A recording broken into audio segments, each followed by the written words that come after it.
Have you ever wondered how hard it really is to mine a Bitcoin block on your own? Well, in 2025, one of the biggest Bitcoin mining groups is Foundry USA, right? They solve around 1,000 blocks every month using an enormous amount of computing power. This is around 250 million terahashes per second. And that's a huge amount of energy and equipment also. Now, you might be thinking, well, I don't need $500 million a month. What if I could just mine one block per month? To do that, you'd still need 250,000 terahash per second, which means buying over 2,000 Antminer S19 Pro machines. Then you'd need to find space for them, you'd have to keep them cool, and you also have to pay a massive amount of electricity. Okay, that sounds like too much, right? So what if we aim a bit lower? Let's say 3 Bitcoin per year. That's still a great income, right? Well, to mine one block a year, you need about 20,000 terahash per second. That's still around 182 Antminers and well over $1 million to set up. So let's go even smaller. What if you just wanted to mine one block in your entire lifetime? With 2 basic mining machines giving you about 200 terahash, well, it would probably take you around 75 years if you're lucky to mine just one block by yourself. So yeah, solo mining in 2025 doesn't sound too promising for the ordinary Joe. But wait, don't leave just yet. How did a solo miner with only 3 terahash per second, basically 2 low-end machines, manage to mine block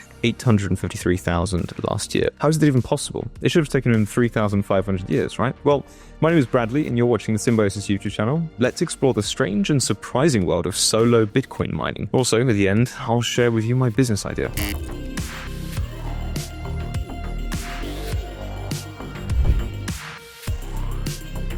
Solo mining is the process where an individual miner independently attempts to validate transactions and adds new blocks to the Bitcoin blockchain. Unlike miners who join forces in mining pools to combine their computational power and share the rewards, solo miners rely solely on their own equipment and resources. This means that they compete alone against a vast network of miners worldwide, aiming to be the first to, I suppose, achieve a hash that meets the difficulty requirement of the network. In Bitcoin's early days, around 2009, the network's difficulty level was low and the number of miners was minimal. This environment made solo mining feasible and relatively straightforward. Enthusiasts could mine Bitcoin using standard personal computers without any specialized hardware at all. As Bitcoin's popularity grew, more miners joined the network, increasing overall computational power and also the mining difficulty. This escalation made it harder for individual miners to successfully mine blocks on their own, and this led to the formation of mining pools. These pools allowed miners to collaborate, to share computational power, and receive more consistent rewards, albeit divided among the participants. Despite the challenges, some individuals continue to pursue solo mining for several reasons, I'd say. Firstly, successfully mining a block solo means keeping the entire block reward and all associated transaction fees, and this can be substantial. Then, some miners are driven by the desire to support Bitcoin's decentralization. By mining solo, they contribute to the network's resilience and distribute hash power more evenly, aligning with the foundational principles of Bitcoin. Lastly, solo miners operate independently, maintaining full control over their operations without relying on a third-party pool operator. And this autonomy provides privacy and aligns with that self-sovereign ethos prevalent among some in the crypto community. But this is really for those with a significant hash rate, those that can stand a chance. But what about those with 2 terahash?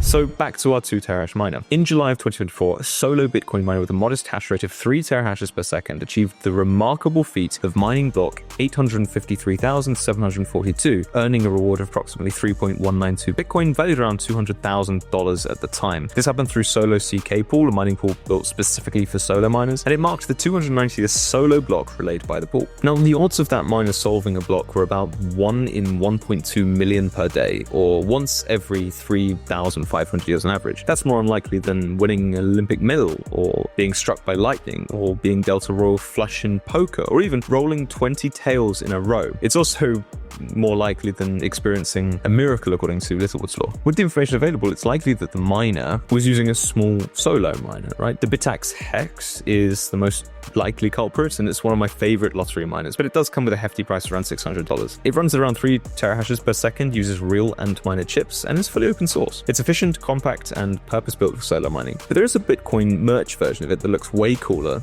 and it does cost a little more dosh, but it looks a bit like this. In terms of what else could have produced such an amount of power, a lottery miner might have, say, chosen the GekkoScience R909. It's a USB-powered miner that pairs with a Raspberry Pi. It delivers around 1.5 terahashes per second, it runs quiet, and is great for hobbyists. It looks like this. The Fuchsia Bitapollo BTC miner also has an output around this level. Looks a bit like a mini stove, if I'm honest. Now, while solar mining with a large hash rate makes sense, why would anyone bother mining with these tiny low-powered devices? Well, 3 reasons. 1, decentralization. You are helping to secure the Bitcoin network independently without relying on giant mining farms that are quite centralized. 2, it's fun. It's hands-on. It's nerdy. It feels like building your own kind of digital slot machine. And 3, the jackpot. If you get lucky and mine a block, that's 3 Bitcoin in one go. Although, if I'm honest, I think for most it's a bit of cool office deco that will make your crypto go, wow, he's so chic.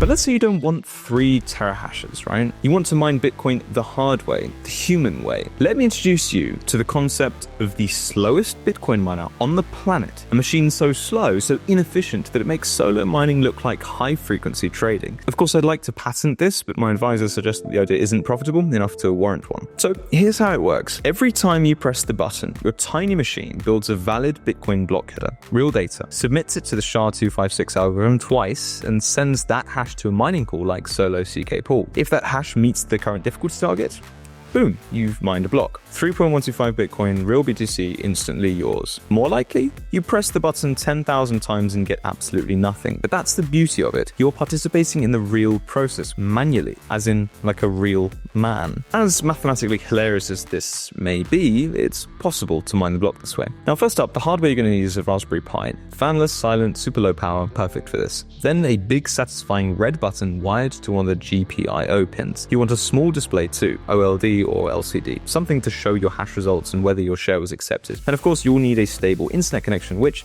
let's be honest, you've already got. Now, the software side.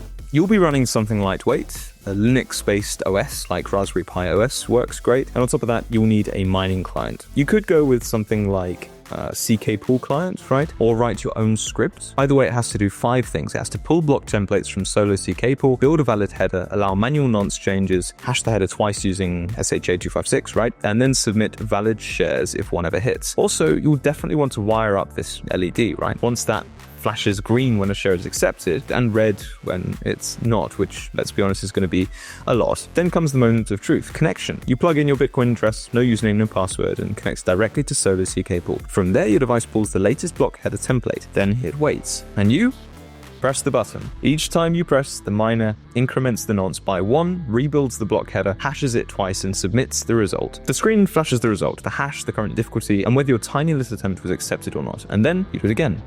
And again, and again. And you'll be doing about 1 hash every few seconds, depending on your reaction time and your hardware speed. That's about 1,000 hashes per hour compared to a normal miner doing trillions per second. Statistically, it would take you longer than the age of the universe to mine a block this way, but it is possible. And you know, unlike pencil and paper hashing, this thing is real, it's online, it's live, and you're in the race. You're not simulating mining, you're just doing it really, really, really slowly, which means, technically, you're a miner, the slowest and beefiest manless miner in the world. And if you ever get lucky, you'll be a man, my son.